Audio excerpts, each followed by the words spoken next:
Good morning, everyone. I hope you all are staying at your homes and doing your study properly. So, now we will start the chapter number 2 of class 8 Science.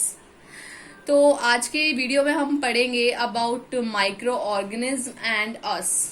Okay, तो ये आज का हमारा topic है. हमने इसके पहले थोड़ा और पढ़ लिया है माइक्रो ऑर्गेनिज्म के बारे में. इसके पहले वाली क्लास में जब हमने पार्ट 1 में पढ़ा था माइक्रो ऑर्गेनिज्म के बारे में, थोड़ा सा इंट्रोडक्शन हो चुका था. अब यहाँ तक हमने पढ़ लिया था ब्लड ऑफ ह्यूमन बींग्स तक, यहाँ से पढ़ लिया था हमने. इसके बाद हमें नेक्स्ट पैराग्राफ से पढ़ना था माइक्रो ऑर्गेनिज्म एंड अस. तो हम अपना ये नया टॉपिक स्टार्ट करते हैं. Let's start. Micro organism play an important role in our lives. जो माइक्रो ऑर्गेनिज्म होते हैं वो बहुत इंपॉर्टेंट रोल प्ले करते हैं हमारे जीवन में as well as in the environment. Some of them are beneficial in many ways where as some other are harmful and causes disease. मतलब जो कुछ माइक्रो ऑर्गेनिज्म होते हैं वो बहुत हार्मफुल होते हैं और कुछ क्या होते हैं बहुत यूजफुल होते हैं. जो हार्मफुल होते हैं वो बहुत सारी डिजीज भी कर देते हैं. Let us study about them in detail. अब हम क्या करेंगे, इनके बारे में थोड़ी डिटेल में स्टडी करेंगे. Useful micro organism. सबसे पहले हम पढ़ते हैं यूजफुल माइक्रो ऑर्गेनिज्म जो कि हमारे लिए बहुत यूजफुल होते हैं in our daily lifes. Micro organism are used for number of purposes such as first is preparation of curd, bread, cake, idli, dosa, cheese. तो इन सब के बारे में आपने पढ़ा होगा. कर्ड, ब्रेड, केक, तो ये सब किससे बनते हैं? माइक्रो ऑर्गेनिज्म से. आपको पता है ना कि कर्ड कैसे बनता है, दही कैसे बनता है, ब्रेड, केक, इन सब ये सब किसकी हेल्प से बनता है? माइक्रो ऑर्गेनिज्म की हेल्प से. अब ये किस तरह से बनते हैं वो हम आगे पढ़ेंगे. In medicine to produce antibiotics and vaccines. Vaccines बनाने में, एंटीबायोटिक्स प्रोड्यूस करने में, मेडिसिन में, तो ये भी उनमें भी क्या होते हैं? यूजफुल होते हैं. फूड में यूजफुल होते हैं. Cleaning the environment, environment clean करने में भी यूजफुल हैं. In industry to produce alcohol, wine and vinegar. Alcohol, wine, vinegar ये सब भी बनाने में जो इंडस्ट्रीज में ये माइक्रो ऑर्गेनिज्म बहुत ज्यादा हेल्पफुल होते हैं. And in agriculture to increase soil fertility. और जो माइक्रो ऑर्गेनिज्म होते हैं वो एग्रीकल्चर में जो सॉइल होती है, सॉइल की फर्टिलिटी भी क्या होती है? बढ़ा देते हैं ये. तो ये हो गए हमारे यहाँ पे इसके यूजेस, मतलब कहाँ कहाँ ये यूज आते हैं. अब हम इनको थोड़ा डिटेल में पढ़ेंगे. अब हम पढ़ेंगे फॉर्मेशन ऑफ कर्ड, यानी कि कर्ड बनता कैसे है. So making of curd is the process in which the lactose of the milk is converted into the lactic acid.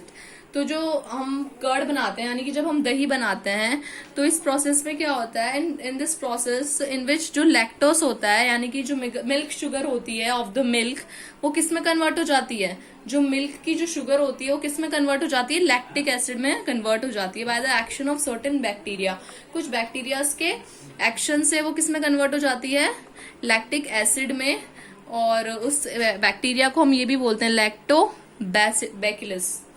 अब बनता कैसे, पूरा प्रोसेस के बारे में पढ़ेंगे कि हम दही कैसे बनता है. आपको पता भी होगा क्योंकि आपकी मम्मी भी बनाती है घर में दही. ठीक है, तो एक बारी पढ़ लेते हैं इसको. How curd is made. To make curd, a small amount of curd added to a warm milk. मतलब कभी भी दही बनाने के लिए हमें क्या करना होता है? जब बहुत सारा मिल्क होता है, जो भी मिल्क होता है उसमें हमें क्या करना होता है? स्मॉल अमाउंट ऑफ कर्ड, यानी कि बहुत कम अमाउंट में बहुत थोड़ा सा क्या मिलाना होता है? दही मिलाना होता है. ठीक है, और कौन से मिल्क में? गरम दूध के अंदर. जो दूध गरम होता है उसके अंदर मिलाना होता है. And keeps the milk containing vessel in the warm place. और जो वेसल होता है उसको हम कहाँ पे रखना चाहिए? एक गर्म जगह पे रख देना चाहिए. ठीक है. The curd in fact contain some bacteria of which lactobacillus is the one which promotes the formation of curd. तो ठीक है, हमने गर्म जगह पे रख दिया उसको थोड़ा सा दही मिला के. अब जो कर्ड होता है वो क्या करता है? एक बैक्टीरिया कंटेन करता है. ठीक है, उसकी वजह से क्या होता है? Of which lactobacillus is one which promotes the formation of curd. इसकी वजह से क्या होता है? कर्ड का फॉर्मेशन होता है. When warm milk is mixed with the curd. जब गर्म दूध को कर्ड के साथ मिक्स कर दिया जाता है तब क्या होता है? जो लैक्टोबैसिलस होता है वो क्या होने लगता है? Start growing and convert milk sugar of the milk into lactic acid. तो जो लैक्टोबैसिलस होता है वो क्या करता है? ग्रो करना स्टार्ट कर देता है. और किसको कन्वर्ट करता है? जो मिल्क की शुगर होती है, लैक्टोस होती है, उसको किस में कन्वर्ट करने लग जाता है, वो लैक्टिक एसिड में कन्वर्ट करने लग जाता है। और this in turn begins to make the milk thicker, और ये क्या बनाने लगता है, मिल्क को थिक करने लग जाता है मिल्क, ठीक है, मिल्क थिक होने लग जाता है इसकी वजह से।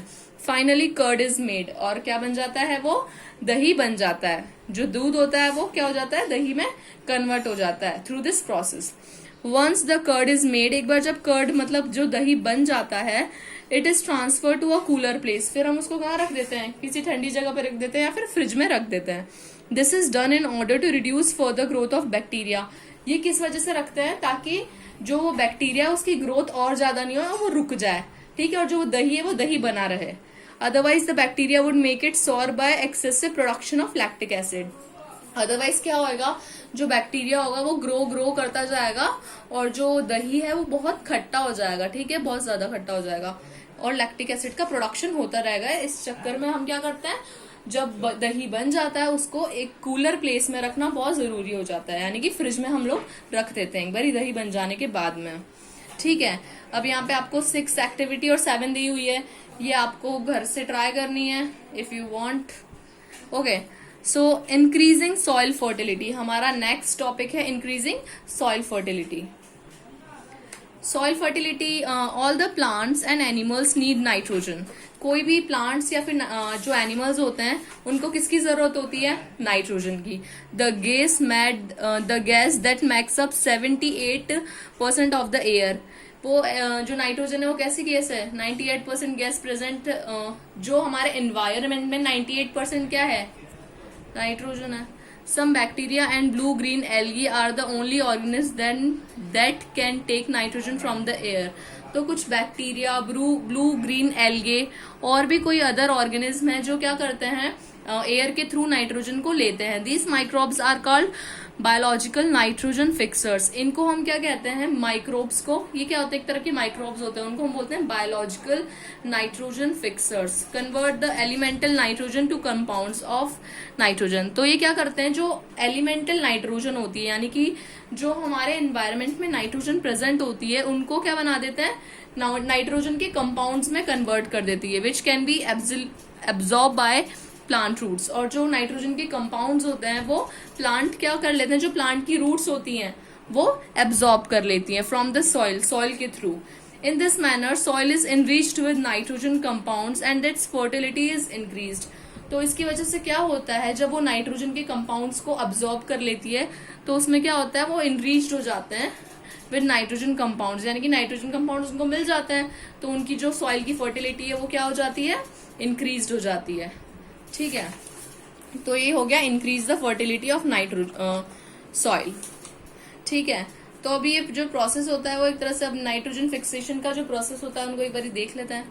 The process of converting atmospheric nitrogen into compounds of the nitrogen is called nitrogen fixation.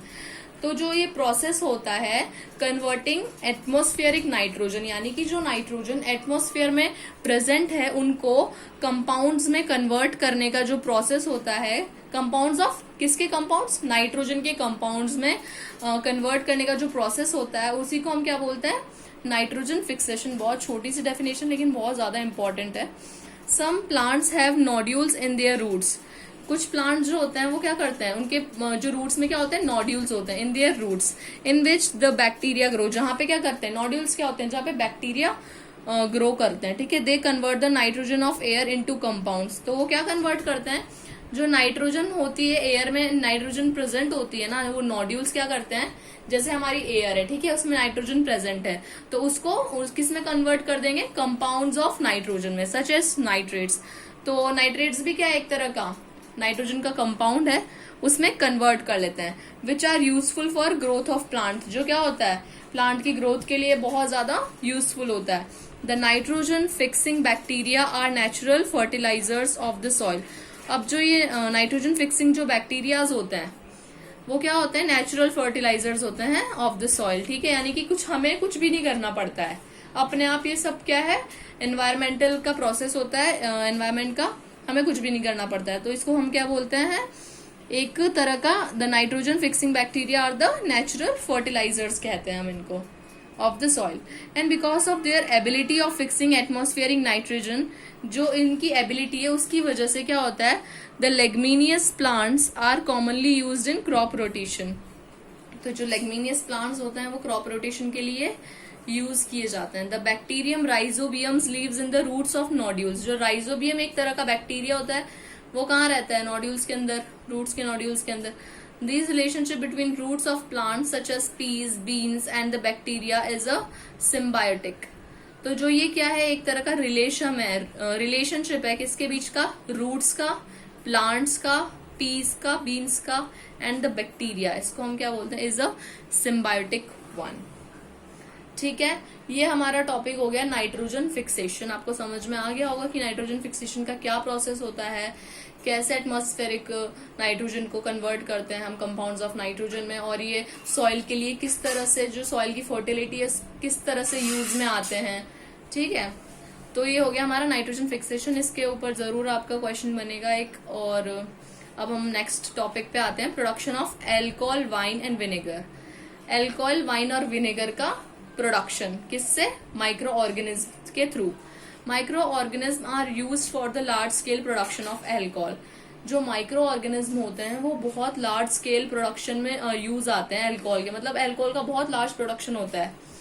ठीक है, किसके थ्रू, माइक्रो ऑर्गेनिज्म के थ्रू. Wine, acetic acid. ठीक है, ये वाइन, एसिटिक एसिड सब किससे बनते हैं, माइक्रो ऑर्गेनिज्म से. Yeast is used for commercial production of the alcohol. तो सबसे जो माइक्रो ऑर्गेनिज्म में कौन सा ऑर्गेनिज्म होता है, यीस्ट. यीस्ट का किस जगह यूज किया जाता है, commercial production of alcohol. Wine and beer. Wine, beer और एल्कोहल के कमर्शियल प्रोडक्शन के लिए बहुत ज्यादा यूजफुल है यीस्ट. ठीक है, for this purpose yeast is grown on natural sugar present in the fruit sugars and grains like barley, wheat and rice. जो यीस्ट होती है उसको ग्रो करवाया जाता है on the natural sugar present. जो नेचुरल शुगर होती है जो फ्रूट जूसेस के अंदर प्रेजेंट होती है, जैसे कि बार्ले हो गया, व्हीट एंड राइस. तो yeast begins about the conversion of sugars into alcohol and carbon dioxide. तो यीस्ट का क्या काम होता है, जो यीस्ट होती है वो कन्वर्जन करती है शुगर्स का into alcohol and carbon dioxide में. ठीक है, this process of conversion of sugar into alcohol called fermentation. तो जो ये प्रोसेस होता है शुगर का अल्कोहल में कन्वर्जन होना, उसी को हम क्या कहते हैं, फर्मेंटेशन. तो आपसे कोई क्वेश्चन भी पूछ सकता है व्हाट इज फर्मेंटेशन, तो आप ये भी लिख सकते हैं, the process of conversion of sugar into alcohol is called fermentation. If a weak sugar solution is expose to the air in several days. अगर एक वीक शुगर सॉल्यूशन है, ठीक है, एक शुगर का सॉल्यूशन बना लिया, ठीक है, उसको हमने क्या कर दिया, एयर में रख दिया काफी टाइम तक, कुछ दिनों तक. ठीक है, अब for the scum on the surface appear. एक फॉर दी कुछ स्कम सा सरफेस में हमें अपीयर होगा and the liquid brings to smell. और जो लिक्विड होगा ना, जो हमने वो शुगर का जो सॉल्यूशन है वो एनवायरमेंट में रखा हुआ है, वो क्या कर देगा, स्मेल आने लग जाएगी. उसमें से किसकी स्मेल आने लग जाएगी, अल्कोहल की स्मेल आने लग जाएगी. तो जो ये चेंज होता है ना, this change take place because tiny yeast cells have settle from the air. अब ये चेंज होता है, अब जो ये चेंज होता है वो किसकी वजह से होता है, ठीक है, जो यीस्ट की वजह से होता है. The changes takes place because of tiny yeast sales.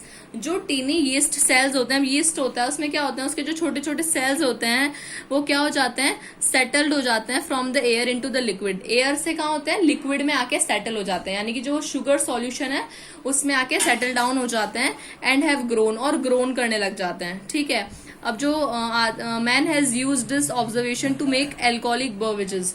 तो जो आदमी तो क्या यूज करता है, इसको अल्कोहल बनाने में यूज कर लेता है, अल्कोहल बेवरेजेस में, जैसे कि aerobic bacteria like acetobacter are used for the production of vinegar. ऐसे ही एक बैक्टीरिया और है एसिटोबैक्टर, उसका कहाँ यूज किया जाता है, प्रोडक्शन ऑफ विनेगर का, विनेगर प्रोड्यूस करने में उसका यूज किया जाता है. ठीक है, आप ये याद रख सकते हैं. फ्रॉम एल्कोहल, एल्कोहल से बनाते हैं हम vinegar.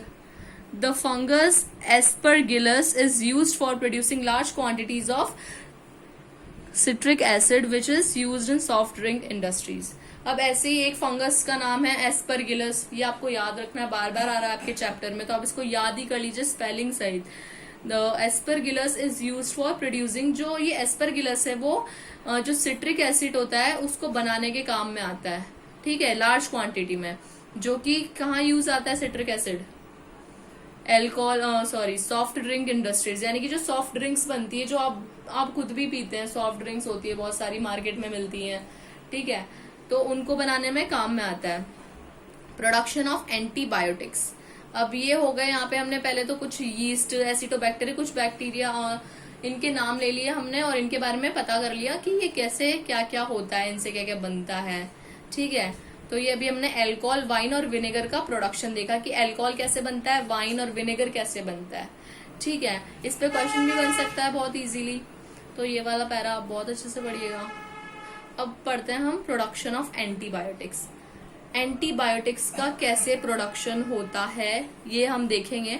Antibiotics are the chemicals that kill और stop the growth of certain kind of microorganism. जो एंटीबायोटिक्स होते हैं वो क्या है, एक ऐसा केमिकल होता है जो माइक्रो ऑर्गेनिज्म की ग्रोथ को या तो स्टॉप कर देता है या फिर किल कर देता है, ठीक है। They help our body to fight disease, ये हमारी बॉडी को हेल्प करते हैं किसी भी डिजीज से फाइट करने में। The name antibiotic comes from 2 Greek words meaning against life. जो ये वर्ड है एंटीबायोटिक, वो कहाँ से आया है, ये एक तरह का ग्रीक वर्ड है जिसका मीनिंग क्या होता है, एंटीबायोटिक का मतलब अगेंस्ट लाइफ, ठीक है। Antibiotic works only against certain forms of life. In 1929 Alexander Fleming was working on a culture of disease causing bacteria। तो 1929 में जो अलेक्जेंडर फ्लेमिंग थे, ये एक बहुत बड़े साइंटिस्ट थे, हमने पहले आगे भी पढ़ा है इनके बारे में कि इन्होंने पेनिसिलिन का डेवलप किया था और भी बहुत सारे इन्होंने किए हुए हैं इनके फील्ड में। तो जो ये क्या कर रहे थे, एक बारी working on a culture of disease causing bacteria, ठीक है, एक डिजीज चल रही थी, ठीक है, उसमें ये अपना काम कर रहे थे। सडनली ही फाउंड, इन्होंने एकदम से क्या देखा, the sports of a little green mould in one of his culture plates. He observe that the presence of mould prevented the growth of bacteria, ठीक है। ये एक तरह की ग्रीन मोल्ड होता है, कोई होता है कुछ, ठीक है, तो वो क्या करता है, बैक्टीरिया की जो ग्रोथ होती है उसको रोक रहा था। उन्होंने देखा कि जो ये ग्रीन मोल्ड है, जो बैक्टीरिया फैला हुआ है, उसकी ग्रोथ को क्या हो रहा है, रोक रहा है। तो in fact it also killed many of these bacterias. तो जो ग्रीन मोल्ड है वो बहुत सारे बैक्टीरियाज को रोक ही नहीं रहा, उनको मार भी रहा है, ठीक है, किल भी कर रहा है।